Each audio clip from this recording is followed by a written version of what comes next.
प्रिय विद्यार्थियों, आज हम लोग पुनः भारतीय समाज एवं संस्कृति विषयक स्वयं पाठ्यक्रम के मॉड्यूल 1 एवं उसके व्याख्यान 2 में उपस्थित हैं। व्याख्यान 2 का शीर्षक है भारत का ऐतिहासिक और सांस्कृतिक विकास क्रम। तो आज हम लोग इसी विषय पर बात करेंगे। हम देखते हैं इसको क्रमवार।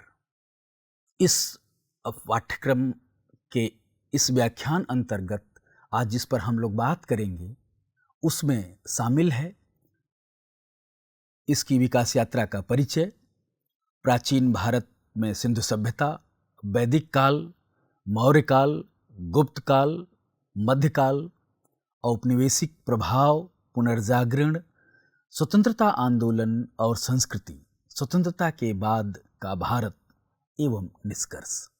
हम देखें तो भारतीय समाज विश्व के प्राचीनतम समाजों में से एक है, जिसका इतिहास 5000 से 7000 वर्ष पुराना माना जाता है, जो विभिन्न संस्कृतियों और प्रजाति तत्वों से पोषित रहा है। भारतीय समाज सभ्यता एवं संस्कृति का इतिहास उस समय प्रारंभ हुआ जब दुनिया के अधिकांश लोग जंगली और बर्बर अवस्था में थे। यहाँ के मनुष्यों ने अपनी साधना एवं चिंतन से भारतीय संस्कृति को पोषित एवं पल्लवित कर एक ऐसे मानवीकृत समाज का निर्माण किया जो अपनी प्रारंभिक अवस्था से लेकर आज उत्तराधुनिकता के पायदान पर भी लोकजन का मार्गदर्शन कर रही है। अतः भारतीय सामाजिक व्यवस्था की यात्रा को हम देखें तो इसकी यात्रा काफी पुरातन है, प्राचीन है। जहां लोग प्रिमिटिव एरा में थे, वहां हम विकास के पायदान पर कदम रख चुके थे और आज हम निरंतर उस यात्रा को जारी किए हुए हैं। अस्तु हम कह सकते हैं कि भारतीय समाज की यात्रा से संबंधित चरणों को समझने के लिए गहराई से विचार के साथ साथ संबंधित स्रोतों पर भी विमर्श करना आवश्यक है। अतः हम इन्हीं पक्षों को आगे देखते हैं। प्राचीन भारत में सिंधु सभ्यता। प्राचीन भारत की तथ्यगत जानकारी हमें सिंधु घाटी की सभ्यता से मिलती है, जिसका विकास आज से 5000 वर्ष पूर्व हुआ। सिंधु घाटी सभ्यता में हड़प्पा और मोहनजोदड़ो एक प्रमुख नगरीय सभ्यता थी, जिसका विस्तार पश्चिम से पूर्व तक 1550 किलोमीटर में तथा उत्तर दक्षिण में 1100 किलोमीटर के क्षेत्र तक था। इस सभ्यता का निर्माण ईसा से लगभग 3000 पूर्व द्रविड़ों द्वारा किया गया। अर्थात भारतीय समाज की प्राचीनता काफी प्राचीन है और इसके 2 मुख्य शहरी सभ्यताओं में हम मोहनजोदड़ो एवं हड़प्पा को देखते हैं। देखा जाए तो हम नगरीय संरचना की पूरे पक्षों को हम वहां पाते हैं, देखते हैं, जिसमें क्रमवार हम देखें तो हड़प्पा और मोहनजोदड़ो जैसे नगर ग्रिड पैटर्न में व्यवस्थित थे, जहां सड़कें सीधी, घरों में आंगन, स्नानागार और कुएं, पानी निकासी हेतु पक्की नालियां, जिसको हम देखें तो ये पूरे के पूरे ये चीजें हैं, जो ये पूरे के पूरे चीजें आपको देखने को मिलेगी कि किस तरह से एक क्रमबद्ध, एक सिस्टमेटिक चीजें उस एरा तक विकसित हो चुकी थी। तो हम कह सकते हैं कि जो हमारे सिंधु घाटी सभ्यता थी वो एक प्राचीन सभ्यता तो थी, लेकिन कहीं न कहीं वह सभ्यता पूरी तरह से एक समृद्ध सभ्यता थी। आगे हम देखें तो सिंधु सभ्यता के लोग शिवलिंग तथा मर्त्य देवियों के उपासक थे। प्रकृति पूजा में दृढ़ विश्वास था। अर्थात मानव सभ्यता की यात्रा में भी हम देखें तो भारतीय समाज प्रकृति पूजक था, देवियों की पूजा करता था, यहां तक कि शिव लिंग की भी पूजा करता था। इस तरह से देखें तो आज हम जो कहते हैं कि धर्म हमारी जीवन पद्धति का अंग है, आज ऐतिहासिक कालों से आज तक भारतीय समाज उसको लेकर के साथ चल रहा है, एक जीवन पद्धति के रूप में स्वीकार करते हुए जीवन को गति दे रहा है। हम आगे देखें तो सूती, रेशमी तथा ऊनी वस्त्रों की बुनाई में वे निपुण हो चुके थे।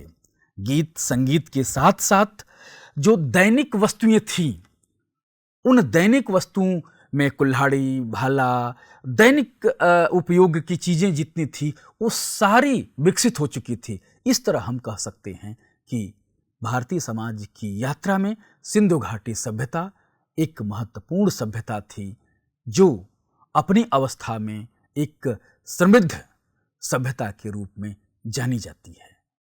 हम आगे देखें तो हम अपनी इस यात्रा को वैदिक काल में पाते हैं। जो हमारी यात्रा भारतीय समाज की ऐतिहासिकता का जो क्रम है, वो दूसरा क्रम है वैदिक काल, जिसमें आर्यों का आगमन, वैदिक साहित्य की रचना, वैदिक साहित्य का सभ्यता का विकास आर्यों के आगमन के पश्चात हुआ, जो कि दो भागों में हम बांट सकते हैं, पूर्व वैदिक काल और उत्तर वैदिक काल। पूर्व वैदिक काल की व्याख्यान ऋग्वेद, जो कि सबसे प्राचीन वेद है, में पाई गई है। यह कृषक समाज था। शासन का कार्यभार राजा के कंधों पर था। स्त्रियों को समाज में उच्च स्थान प्राप्त था एवं विविध क्षेत्रों में शिक्षा एवं ज्ञान प्राप्त करने की छूट थी। वहीं उत्तर वैदिक काल, ऋग्वेद के बाद का समय उत्तर वैदिक काल से जाना जाता है। इस युग में अथर्ववेद, सामवेद, यजुर्वेद तथा उपनिषद आदि ग्रंथों की रचना हुई। इसी समय महाकाव्य रामायण तथा महाभारत भी लिखे गए। इस तरह हम कह सकते हैं कि वैदिक काल एक समृद्ध काल रहा, जहां एक सशक्त व्यवस्था थी, साथ ही साथ साहित्य रचना की यात्रा मजबूती के साथ आगे बढ़ रही थी। इस काल में ये सारे धर्म ग्रंथ लिखे गए, जो आज भी भारतीय सामाजिक व्यवस्था ही नहीं वरन दुनिया के लिए भी एक संदर्भ हैं। आगे हम देखें तो इस काल में वर्ण व्यवस्था अंतर्गत ब्राह्मण, क्षत्रिय, वैश्य, शूद्र जैसी वैचारिकी विकसित हो चुकी थी। वहीं कृषि प्रधान, मवेशी मुख्य संपत्ति के रूप में जाना जाता था।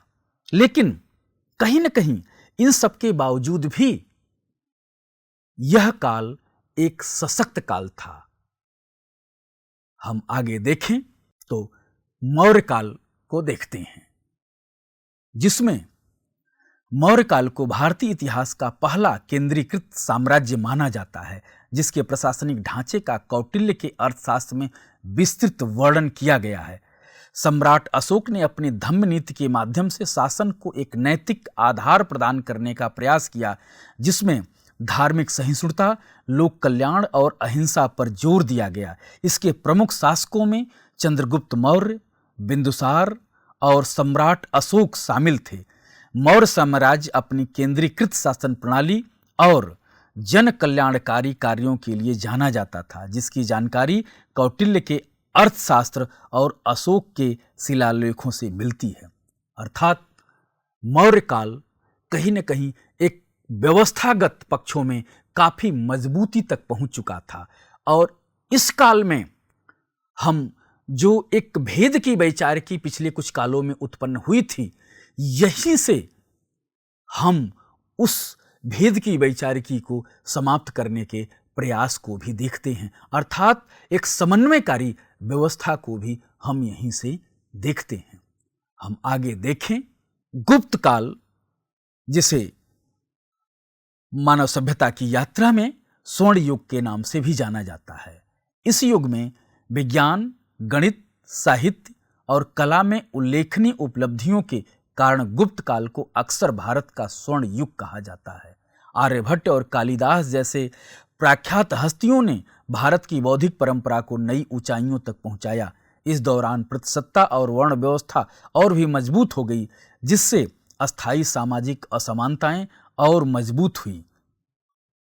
प्रिय विद्यार्थियों, यह काल दो पायदान को लेकर के आगे चलता है। यानी एक तरफ जहां यहां हम अकादमिक रूप से सशक्त हुए, तक कहीं न कहीं प्रतिसत्ता और भेद की वैचार की बड़े स्तर पर पोषित हुई, अर्थात महिलाओं को और अन्य समाज के एक बड़े तबके को कहीं न कहीं हाशिए की तरफ ढकेला गया। और इस काल में इसकी यात्रा को हम देखते हैं। हम आगे देखें तो पाते हैं कि इस काल में साहित्य में कालिदास, अभिज्ञान शाकुंतलम, मेघदूतम, विष्णु शर्मन, पंचतंत्र, बाणभट्ट रचित हर्षचरित जैसे विद्वानों का योगदान रहा। हालांकि धार्मिक सहिष्णुता बनी रही, लेकिन ब्राह्मणवादी प्रभाव का प्रभुत्व बढ़ा और यह भी स्पष्ट हो गया। अर्थात इस काल में हम एक तरफ अकादमिक मजबूती को भी देखते हैं तो दूसरी तरफ भेद की वैचारिकी को भी पोषित होते देखते हैं, जो व्यवस्था में जनसंख्या के एक बड़े भाग को अलग करती है। आगे देखें तो मध्यकाल हम पाते हैं। मध्यकाल में हम देखें तो मध्यकाल का भारत सामाजिक, सांस्कृतिक और धार्मिक परिवर्तन का एक महत्वपूर्ण युग था। इस दौरान भक्ति आंदोलन और सूफी परंपराओं ने सामाजिक सद्भाव और धार्मिक सहिष्णुता को आगे बढ़ाया। प्रिय विद्यार्थियों, मध्यकाल एक ऐसा काल रहा चूंकि कई हुकूमतों ने यहाँ शासन किया, जिसमें हम मुस्लिम हुकूमत एवं अन्य हुकूमतों को भी देखते हैं। और यहीं पर इसी काल में कहीं न कहीं पुनर्जागरण की नींव भी रखी जाती है भक्ति आंदोलन के माध्यम से। अर्थात भक्ति के आंदोलन के माध्यम से पहली बार व्यवस्था परिवर्तन हेतु शंखनाद किया, जिसके पथ प्रदर्शक एवं आचार्य स्वामी रामानंद रहे, जिन्होंने पहली बार दलितों, पिछड़ों ही नहीं वरन महिलाओं को संत परंपरा से जोड़कर सामाजिक पुनर्जागरण की नींव रखी। इस पक्ष को भी हम नकार नहीं सकते। तो हम कह सकते हैं कि मध्यकाल में भक्ति आंदोलन के माध्यम से व्यवस्था परिवर्तन हेतु पहली बार शंखनाद किया गया। आगे हम देखें तो डीपी मुखर्जी कहते हैं कि भारतीय संस्कृति का सार इसके संश्लेषण में निहित है, विविध परंपराओं के एकीकरण में निहित है। फिर भी सामंती ढांचे और मजबूत होते गए और जातिगत कठोरता बनी रही, जिससे सामाजिक असमानताएं अस्थायी रूप से गहरी होती गई। पूरे मध्यकालीन युग में भारत ने महत्वपूर्ण सामाजिक और सांस्कृतिक परिवर्तन देखा। जाति व्यवस्था, मध्ययुगीन भारत में सामाजिक वर्गीकरण, लिंग मानदंड और धर्म सभी का लोगों के जीवन और समाज पर महत्वपूर्ण प्रभाव था। आगे हम बढ़ते हैं। औपनिवेशिक काल, जिसको हम 1757 से 1947 के बीच पाते हैं, जिसमें भारतीय समाज के लिए गहरे आर्थिक और सामाजिक सहित सांस्कृतिक परिवर्तनों के काल के रूप में देखते हैं। ब्रिटिश शासन ने देश के संसाधनों का दोहन करते हुए आधुनिक शिक्षा, कानूनी ढांचों और संस्थाओं के विकास को सुगम बनाया। प्रिय विद्यार्थियों, औपनिवेशिक काल कहीं न कहीं एक तरफ बड़े स्तर पर शोषण का काल भी रहा। यानी ब्रिटिश हुकूमत ने बड़े स्तर पर शोषण भी किया, तो वहीं दूसरी तरफ शिक्षा, आधुनिक पक्षों से जुड़े तथ्यों आदि को लेकर के भी बड़े स्तर पर कार्य किया। अर्थात यहीं से हम आधुनिक वैचारिकी के नींव को आगे बढ़ते हुए देखते हैं, मजबूत होते हुए देखते हैं। आगे हम देखें तो ए आर देसाई अपनी पुस्तक social background of Indian nationalism में कहते हैं कि औपनिवेशिक व्यवस्था का गहन विश्लेषण इस पुस्तक में उन्होंने किया। उन्होंने इस विश्लेषण में मार्क्सवादी परिप्रेक्ष्य का प्रयोग किया और जहां पाया कि औपनिवेशिक शासन ने मौजूदा सामाजिक पदानुक्रमों को और मजबूत किया और नए सामाजिक विभाजनों को जन्म दिया। इसी तरह एम एन श्रीनिवास ने संस्कृतिकरण और पश्चिमीकरण के माध्यम से पारंपरिक और आधुनिक मूल्यों के बीच अंतर संबंध और तनाव को भी उजागर किया। इस तरह हम कह सकते हैं कि आधुनिक राष्ट्रवाद और सुधार आंदोलनों के उदय ने भारत के स्वतंत्रता संग्राम की नींव रखी। हम आगे देखें, पुनर्जागरण काल में हम अपने को पाते हैं। अर्थात यहां तक पहुंचते पहुंचते भी हम भेद की वैचारिकी को पूरी तरह से समाप्त नहीं कर पाए। महिलाओं की परिस्थिति और भूमिका को समता स्वतंत्रता के आधार पर निर्धारित नहीं कर पाए। दलितों और पिछड़ों की भागीदारी को पूरी तरह से सुनिश्चित नहीं कर पाए। कहीं न कहीं जनसंख्या का एक बड़ा भाग केंद्र से अलग थलग रहा और उन्हें केंद्र में लाने के लिए हम पुनर्जागरण काल को एक महत्वपूर्ण काल के रूप में मानते हैं, जिसमें हम देखें तो औपनिवेशिक काल के दौरान भारतीय पुनर्जागरण सामाजिक और बौद्धिक सुधार का एक महत्वपूर्ण चरण था। इस दौरान सुधारकों और नेताओं ने सामाजिक कुरीतियों के उन्मूलन, महिला शिक्षा को बढ़ावा देने और राष्ट्रीय चेतना जागृत करने के लिए कार्य किया। इसमें हम देखें तो राजा राममोहन राय, जिन्होंने सती प्रथा का उन्मूलन किया, ईश्वर विद्याचंद सागर, जिन्होंने विधवा पुनर्विवाह और महिला शिक्षा को प्रोत्साहित किया, स्वामी विवेकानंद, जिन्होंने समाज सेवा और वैदांतिक शिक्षाओं के माध्यम से राष्ट्रीय पुनरुत्थान को बढ़ावा दिया।